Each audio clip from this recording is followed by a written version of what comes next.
अस्सलाम वालेकुम। एक नए वीलॉग में आपको खुशामदीद कहते हैं। उम्मीद है आप जहां भी होंगे खैरियत से होंगे। 7 जून को फॉर्मेशन कमांडर्स की कॉन्फ्रेंस हुई और उसका जो एलामिया जारी हुआ तो उसके बाद ये वाज़ेह था कि चेयरमैन पाकिस्तान तहरीक इंसाफ का जो मिलिट्री ट्रायल होगा, यानी कि उनका कोर्ट मार्शल होगा, क्योंकि उस एलामिया में वाज़ेह तौर पर यह कहा गया था कि 9 मई के वाक़यात में वो लोग जो बराह रास्त मुलविस थे, जहां उनके ट्रायल चल रहे हैं, वहाँ पे अब ये वक्त आ गया है कि उन लोगों के खिलाफ भी कार्रवाई की जाए जो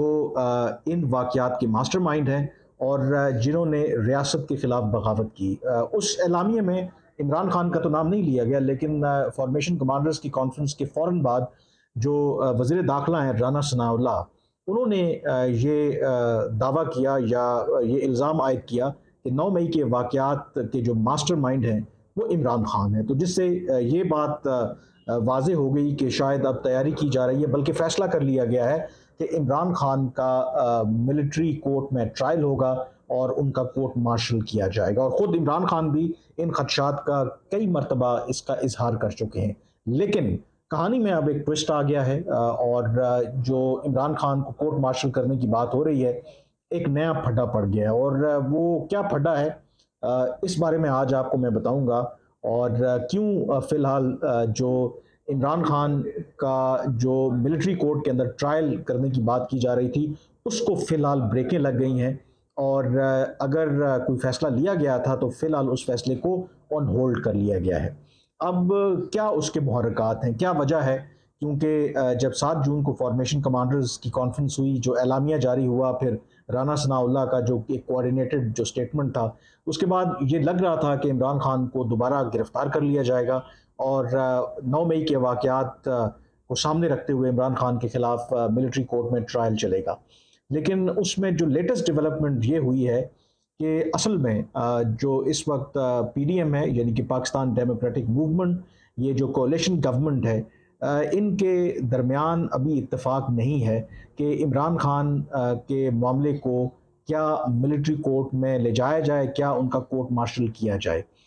उसमें जहां मौलाना फजलुर रहमान वो तो वाज़ेह हैं, वो चाहते हैं कि इमरान खान का मिलिट्री कोर्ट के अंदर ट्रायल होना चाहिए। कौमी असम्बली के अंदर हमने करारदाद भी देखी कि वो पास हुई, 9 मई के वाक़यात में जो भी लोग मुलविस हैं उनका मिलिट्री कोर्ट में ट्रायल होना चाहिए।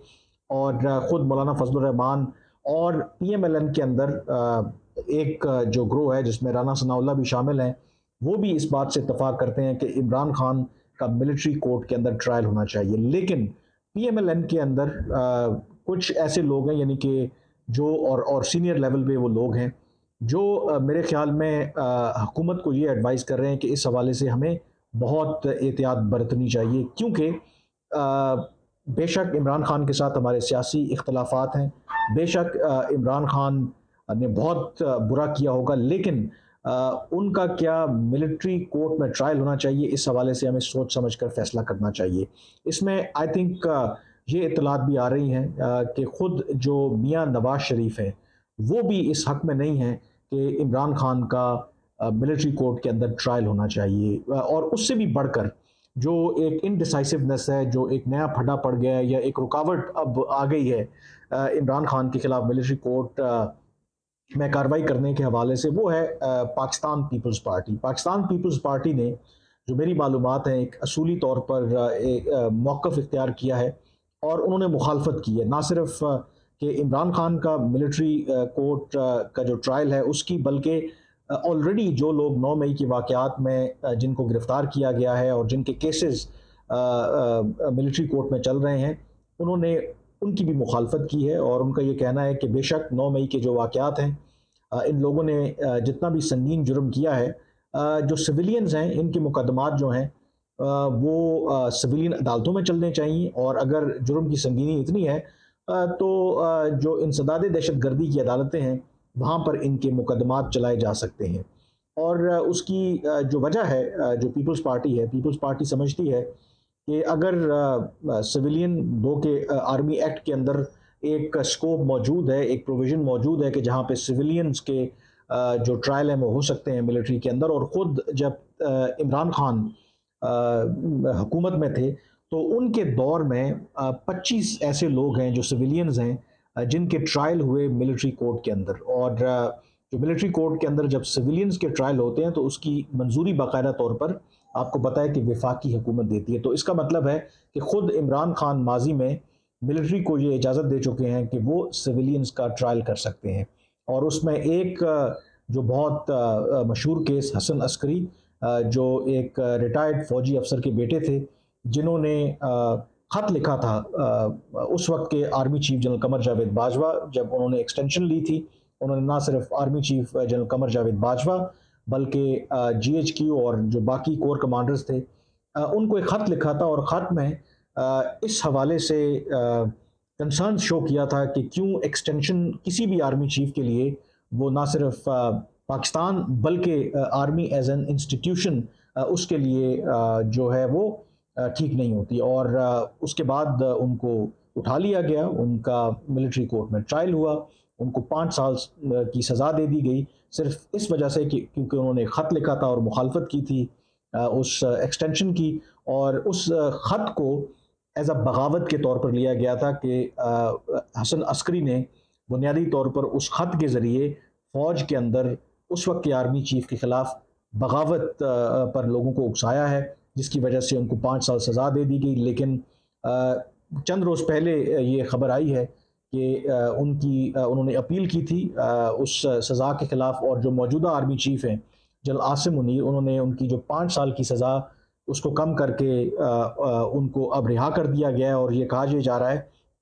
क्योंकि उनके दोनों जो वालदैन हैं, वालिद और वालदा, वो बहुत माजूर हैं और उनकी सेहत भी अच्छी नहीं है, तो ह्यूमैनिटेरियन ग्राउंड्स को सामने रखते हुए उनको फिर रिहा कर दिया गया। और ये बात मैंने इसलिए ज़िक्र किया क्योंकि ये भी जब इमरान खान वज़ीर आज़म थे तो उनके दौर में ये ट्रायल हुआ। खैर, ये मैंने तो एक बैकग्राउंड में आपको एक चीज़ बता दी। तो बावजूद इसके कि इमरान खान जब हुकूमत में थे, उनके दौर में जैसे मैंने कहा कि 25 सिविलियंस का मिलिट्री कोर्ट के अंदर ट्रायल हुआ, लेकिन जो पीपल्स पार्टी है वो इसकी मुखालफत कर रही है। वो समझती है कि ये असूली तौर पर ठीक नहीं है, और इस हद तक बाकायदा तौर पर उन्होंने एक पोजीशन ली है। और उनका यही कहना है कि अगर फ़ौज जो है ऐसे लोगों का ट्रायल करना चाहती है तो कम से कम इंतज़ार कर लें, फिर जब ये जो मौजूदा हुकूमत है, जो मौजूदा कौमी असम्बली अपनी मुद्दत पूरी कर ले अगस्त में, तो उसके बाद फिर बेशक भले वो फैसला लेना चाहते हैं तो ले लें, तो कम से कम जो उसकी ओनरशिप है वो पीपल्स पार्टी के ऊपर नहीं आएगी। और इस लिहाज से वो इतना ज़्यादा कंसर्न्स हैं पीपल्स पार्टी वाले कि कुछ रोज़ पहले हिना रब्बानी खर एक कौमी असम्बली की कमेटी में वहाँ पे मौजूद थी, कुछ सहाफ़ियों से उनकी वहाँ पे बात हुई, शायद उनको मिस इंटरप्रेट किया गया और उससे तासुर ये गया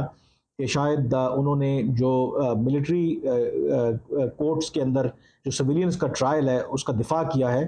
तो उस पर उनका जो ऑफिस था उन्होंने कोशिश करके वो खबर जो है वो हटवाने की कोशिश की। और उसकी जो सबसे बड़ी वजह थी वो यही थी कि क्योंकि पीपल्स पार्टी की पॉलिसी बड़े वाजे है, और जो हिना रब्बानी खर हैं वो इस तरह का तासुर नहीं देना चाहती थी कि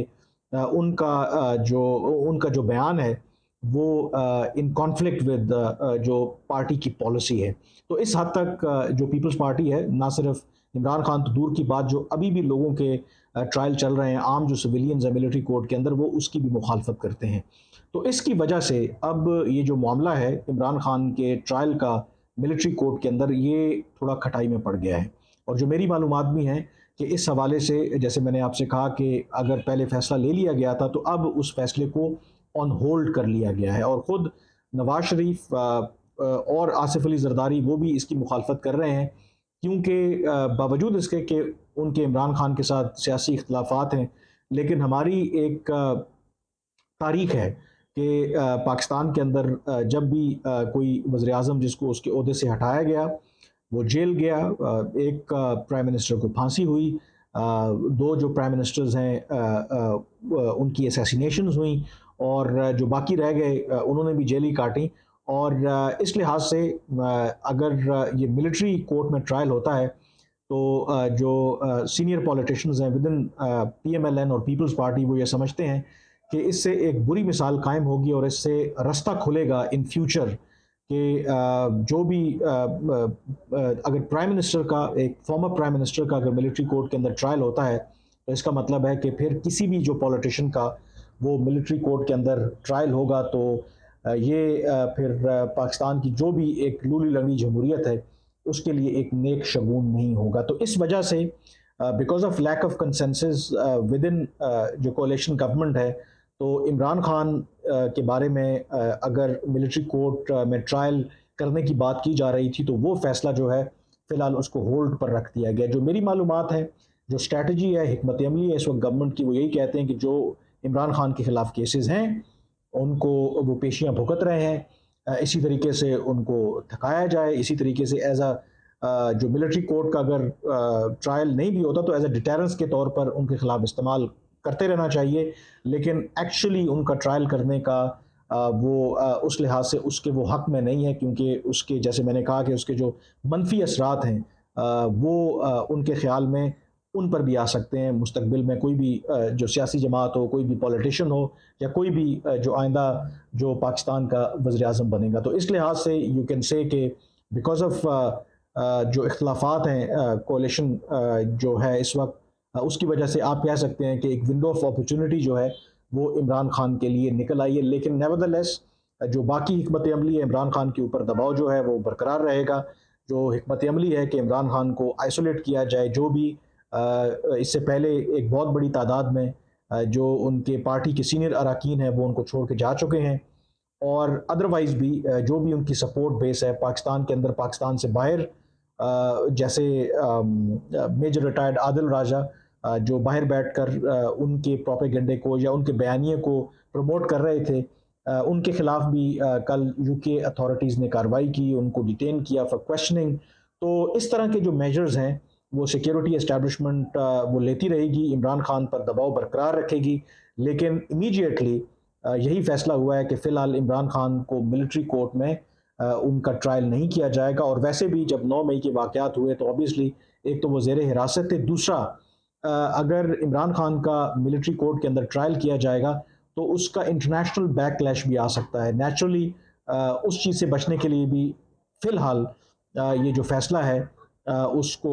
ऑन होल्ड रख दिया गया या मौखर कर दिया गया, या इस हवाले से कोई वाज़े जो है वो फ़ैसला नहीं लिया गया। आज के वीलॉग से इतना ही, मुझे इजाज़त दीजिए। अल्लाह हाफ़िज़।